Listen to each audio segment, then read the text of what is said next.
So I just finished Deus Ex, and it's been a long time coming. I've been meaning to dive into this game for years now. It's widely considered one of the best PC games of all time. So of course, I had to give it a shot, even though I'm a bit late on this one, about a decade late from when I first heard about it. How did we go from the best PC game of all time getting just one sequel, and then the entire franchise being shelved for 8 years before being rebooted by a completely different developer and publisher? Well, we're gonna find out. We'll touch on the new games later. Since it's also the 20th anniversary of this game, I thought I'd give you the backstory to how Deus Ex started, because I thought it was a pretty interesting read.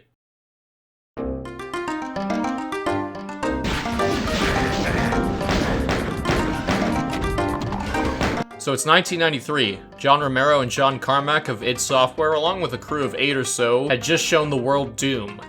The game was so successful, it was ported to just about every home computer and console at the time that could run it. Bill Gates even used it to promote Windows 95. These games are getting really realistic. Next year I might even play in the big Doom tournament. The game was so popular, a sequel immediately followed, and the original game was commercially ported to new hardware, from home consoles to even handhelds. To this day, it gets ported to all kinds of obscure platforms by fans. With success like that, you gotta wonder what happened to the people who made it.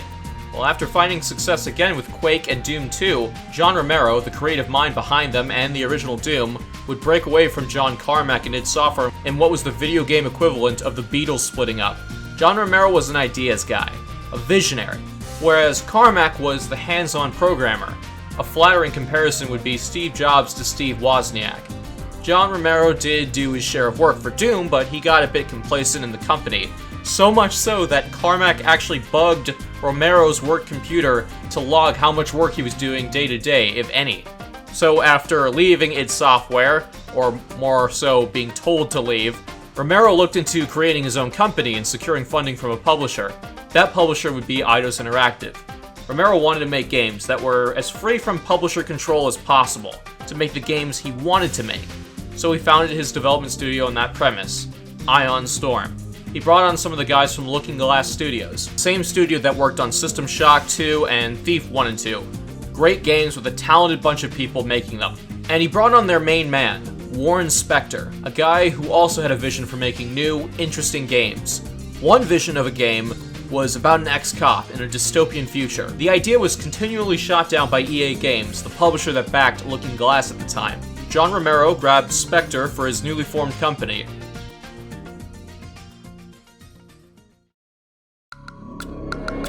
But there were two divisions of Ion Storm. Ion Storm Dallas and Ion Storm Austin. Ion Storm Dallas, under John Romero, would go on to create one of the shittiest, overhyped shooters of all time, Daikatana, which has its own long story that we won't get into. But Warren Spector would lead the charge directing Deus Ex under Ion Storm Austin. It's a really interesting story. Two visionaries breaking away from their corporate shackles and making a dream game. One turns out to be one of the worst PC games of all time, and the other one of the greatest. So today we're going to be talking about Deus Ex and why you should play it even after all these years. I'm going to be reviewing the original game's story, spoiler free, but I'm going to be reviewing it under a mod, Deus Ex Revision. This mod changes and tweaks a ton of things in the game. Some people don't recommend it for their first playthrough, and there are not a ton of guides online if you get stuck, but I had a decent experience with it regardless, because on the technical level, it fixes a lot of the problems the original has, especially while running it on newer hardware. But it does lead to some significant core changes to the difficulty curve that some would find to be unfair. I won't be talking about the core changes Revision does, because I really haven't played enough of the original to compare the two. Alright, enough dicking around. Let's talk story and gameplay. Deus Ex is an RPG set in a dystopian future. You play as JC Denton, an agent for UNATCO, the United Nations Anti-Terrorist Coalition, and your first mission takes place on Liberty Island, stopping terrorists. But before we go Jack Bauer on some freedom-hating scum, we gotta create our character. For your first playthrough, I recommend getting comfortable with the pistol. You will get more experience from doing missions and finding hidden areas later on, so don't worry too much about this screen right here. You can also hold on to your experience points until you want to spend them. I do recommend leveling up medicine first. Now we gotta talk about how this game starts. You got this sick music when you first boot up the game.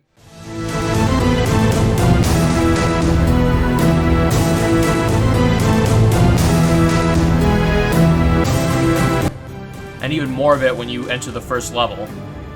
But not before getting this weird little cutscene. Your appointment to FEMA should be finalized within the week. I've already discussed the matter with the senator. I take it he was agreeable? He didn't really have a choice. Has he been infected? Oh yes, most certainly. When I mentioned that we could put him on the priority list for the ambrosia vaccine, he was so willing it was almost pathetic. This plague, the rioting is intensifying to the point where we may not be able to contain it. Why contain it? Let it spill over into the schools and churches. Let the bodies pile up in the streets. In the end, they'll beg us to save them. This will obviously be explained later, but it gives you just a taste of how fucking insane this game gets. And this isn't even a slow boil start kind of RPG shooter either. You're starting in deep shit. Your first assignment is to deal with a hostage situation created by a terrorist group called the NSF. Their leader is inside the Statue of Liberty, so you gotta free the hostages and neutralize the leader. Oh, by the way, the Statue of Liberty was blown up, allegedly, by another group of terrorists, not the NSF. The NSF is held up in the statue because they hijacked and stole a massive shipment of ambrosia, a temporary remedy for a disease. The ambrosia was intended for powerful individuals such as politicians, bankers, and their families. Oh, by the way, the entire world has been flung into chaos due to a disease that some people think was manufactured in order to control the populace, and there's not enough ambrosia to go around. The ambrosia vaccine doesn't cure you of the disease, it just helps keep you alive and avoid certain symptoms. Talk about an opener, you have diseases and terrorism, it's really cool, and the level itself is really, really good. It's often regarded as one of the best first levels in any video game. That's not to say the later levels are all inferior, they're just a little different, but they share the same ideas, one being you have all these options for completing your objective. This is one of the reasons why Deus Ex is so well regarded. There are all kinds of routes and tactics you can utilize even from the very beginning. For example, you may notice on a typical playthrough all the vents you can sneak into. Some might seem unnecessary as they lead to just the next room and not hidden areas or advantageous spots. That's because the game has systems in place to support a complete, no-kill playthrough. Yeah, that's right. You can beat the entire game without killing a single person, and the game actually has alternative dialogue in response to how you handle many of the situations that are thrown at you. This does mean that a lot of paths connect to each other, perhaps too many. It's very common to use up a bunch of lockpicks or multi-tools to get through an area, fight a bunch of robots, or traverse various hazards, only to end up in the exact same place you were 10 minutes ago. It can be a bit frustrating at times. Thankfully, you can always find extra items and pieces of equipment to make up for your time spent exploring. The game encourages you to experiment, so make sure to save often, and you can just retry sections of levels in a more optimal manner, utilizing less items.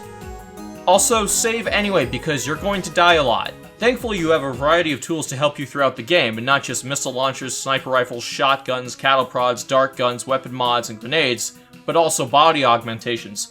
Yep, in addition to kicking terrorist ass and saving hostages, you're also a motherfucking cyber soldier with upgrade augmentations. I really want to emphasize the choices you have in every level and how absolutely insane this was for 2000.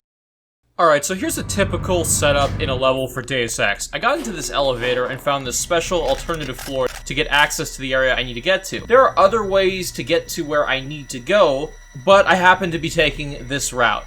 So there's a grate here that I can either destroy or lockpick. It costs 2 lockpicks to open, or I can blow it open with a rocket launcher. If I use the rocket launcher, I don't waste lockpicks, but I might need that rocket a little later on.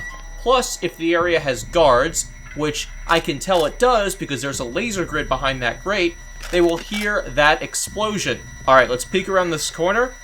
Minding those alarm lasers. Okay, there's a guy over there. Now, we don't want to potentially alert the whole area by killing him with the pistol. I happen to have a silencer on my rifle, so I'm gonna take him out quiet. Okay, cool. Now we can work with these lasers. Now, this switch just closes the gate behind me, which is great if I happen to be backtracking through this area, and I just wanted to open that gate without wasting lockpicks. But I'm approaching it, so it won't do me any good. Okay, I'm pretty sure there are a bunch of guards, and they're gonna rush down here if I trip that alarm, and it looks like I will have to do that. I happen to have an explosive on me. I'm gonna plant it on the wall and lure the guards out with the alarm. It's on the corner, which is perfect, and since we took out that guard, I can place it here no pressure. So let's do it.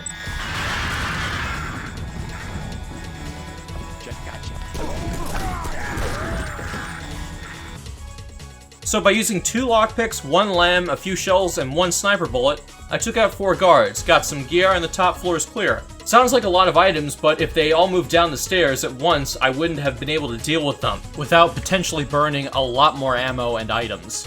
This is just a taste of what Deus Ex has to offer in its moment-to-moment gameplay. There are also NPCs you can talk to, sometimes they give you info or side quests depending on your responses. It's why it's such a beloved game. It's not like this is just a few times throughout the game. Choices matter in both the gameplay and the story itself, and the story is absolutely amazing. I won't spoil anything, but this game is about conspiracies, global control, manipulation, fear, and subversion. For 100 years, there's been a conspiracy of plutocrats against ordinary people. You have a single fact to back that up. Number 1. In 1945, corporations paid 50% of federal taxes. Now they pay about 5%. Number 2. In 1900, 90% of Americans were self-employed. Now it's about 2%. So, It's called consolidation. Strengthen governments and corporations, weaken individuals. With taxes, this can be done imperceptibly over time. Now, like BioShock, Deus Ex has a lot of stuff hidden in the background regarding its story and lore, but just like BioShock, at least the first BioShock, you aren't necessarily required to do all of this extra reading. In fact, I got a significant enjoyment out of the game just from the story that was presented to me through cutscenes and character interactions. You don't need to really worry about missing some kind of important information in some hidden data cube or newspaper. It's presented to you well enough, and if you want to get more out of the story, it is there, but it is not a requirement. There are obviously some twists in this game, and they're pretty cool. If I can give one piece of advice, just look up guides on YouTube and avoid forums if you can. You're less likely to be spoiled. This is especially the case with a lot of older walkthroughs online that just use pictures, so oftentimes when you're scrolling through a page of text and pics, it can easily be 10 minutes of gameplay through just a few scrolls, potentially ruining an upcoming encounter. You do revisit a lot of places often, so just be careful the way you word your searches when you're searching up anything regarding walkthroughs. And you'll want to experience the story in the best way possible to whatever is your liking, because the story is probably the best part of the game that has aged very well. Unlike the gunplay, which has aged poorly. No, worse. It's some of the worst gunplay I've ever fucking experienced. There are 2 types of RPGs that utilize weapons like guns. There are shooters with RPG elements, and RPGs with shooting, as I've come to call them. What's the difference? Well, most modern AAA games are shooters with RPG elements. Fallout 4, The Evil Within, usually they build a shooting mechanic that simply works well enough out of the gate. The player has full control of the gun from the moment they pick it up, there's very little recoil, and the guns don't sway to simulate realism most of the time.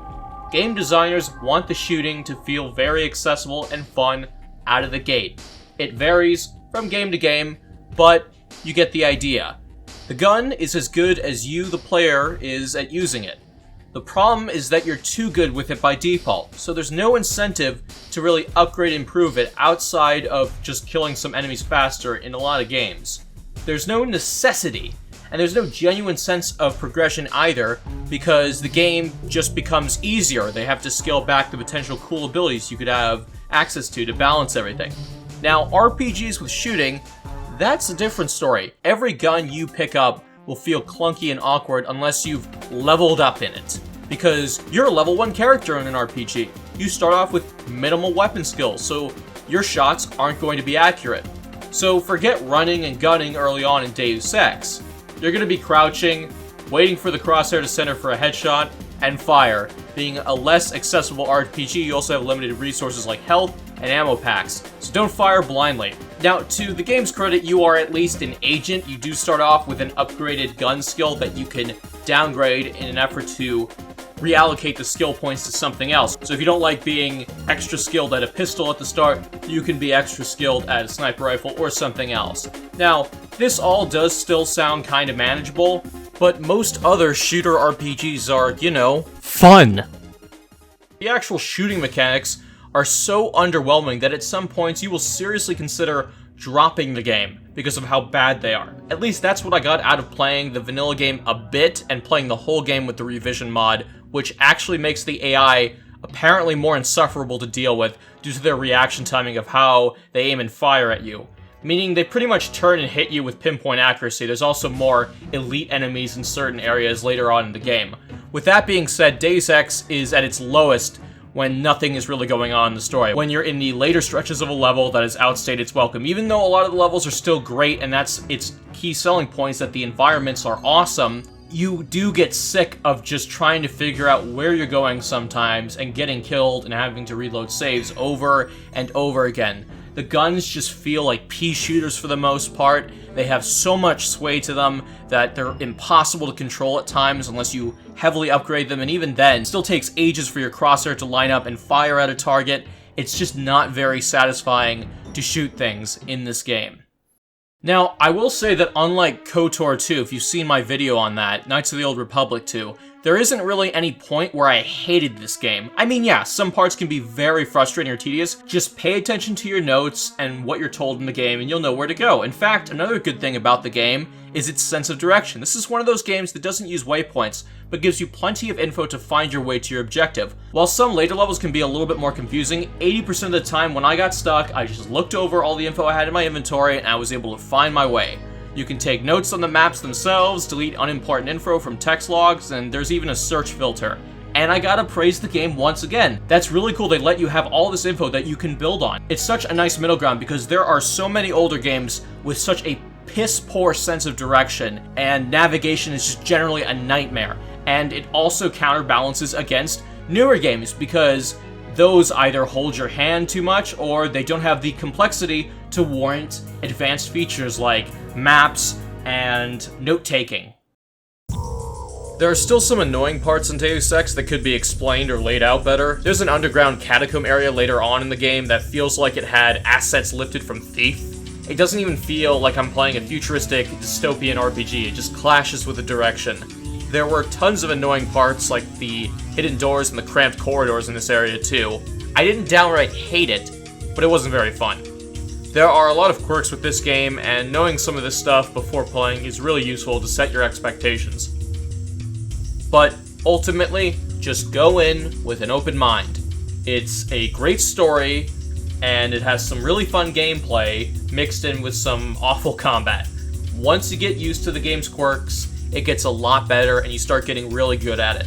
I won't judge you if you have to really drop the difficulty. There aren't really any huge differences between each difficulty other than damage taken. The only exception being realistic. You die very fast, but so do enemies. It can take a second to tweak the revision version's options to your liking, but everything you need is there to get started. While the gunplay hasn't held up at all, the level design and story live up to the game's title of Best PC Game of All Time. And while the voice acting is hit or miss, regarding production value, sometimes feeling like they grabbed the first person they saw off the street who had an accent, and the way JC Denton interacts with some of these people is sometimes hysterical. A snack for 10 credits, wine for 120. What do you think of Silhouette? They have the right idea, but they are weak. Do they have much popular support? The people are ready to fight. Hi, baby. What's your name? JC. Mysterious. Want to know my initials?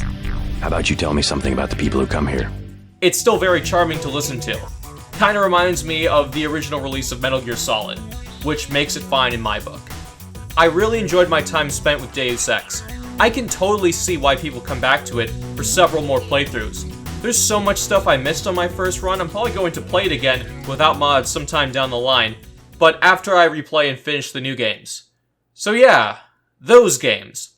From the aftermath of the game's sequel, which was a massive disappointment, and the fact that Deus Ex was one of the few financially successful titles that developers actually produced, Ion Storm ended up closing its doors, and Square Enix got their hands on the Thief and Deus Ex properties through their buyout of the financially struggling publisher at the time, Eidos Interactive. Now, Deus Ex would get a prequel in 2011 in the form of Deus Ex Human Revolution, developed by Eidos Montreal, a subsidiary of Square Enix Europe. I thought Human Revolution was a great game when I first played it back in the day, but After playing the original Deus Ex, man, does it feel shallow in retrospect. It's a game filled with missed opportunities in terms of its storytelling.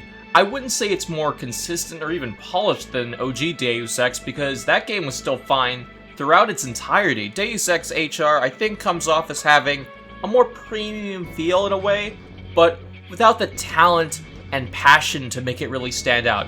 It's a fun game with bigger budgets for voice acting, graphics, and presentation, but it can't match the talent of the original with its phenomenal soundtrack, amazing writing, and fantastic choice-based gameplay. The gameplay is pretty solid in Human Revolution, partly due to it approaching the open-ended designs of the original with some grace, while maintaining better controls and the gunplay not being fucking garbage, making the shooting a lot better.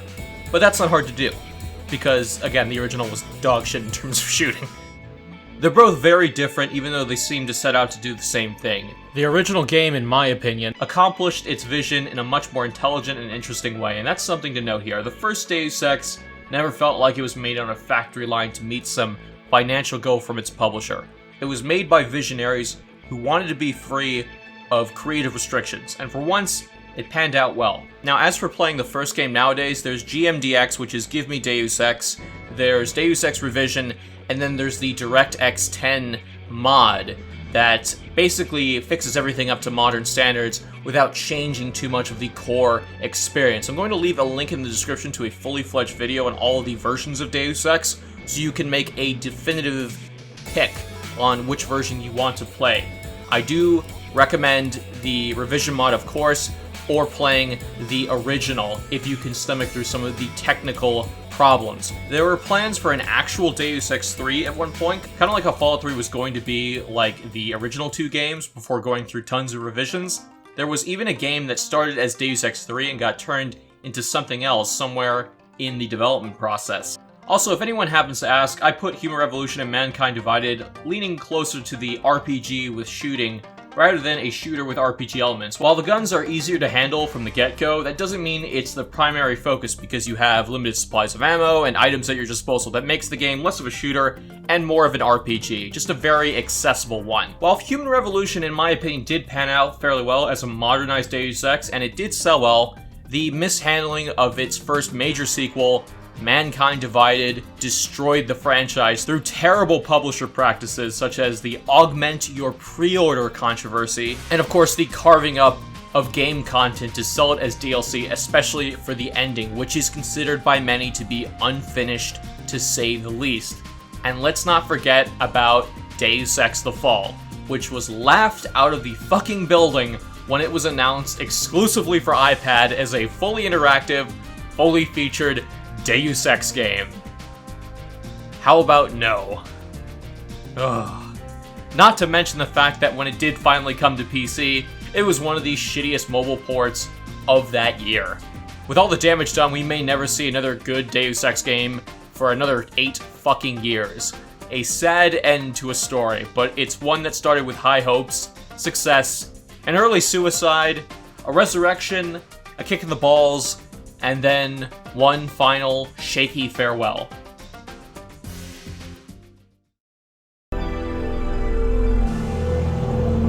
Deus Ex the First was lightning in a bottle, a dream game built on ambition. I'm glad to have finally played it. It was well worth the near 30 hours I put into it, and I bet you'll love it too. Thank you so much for watching. I'm out.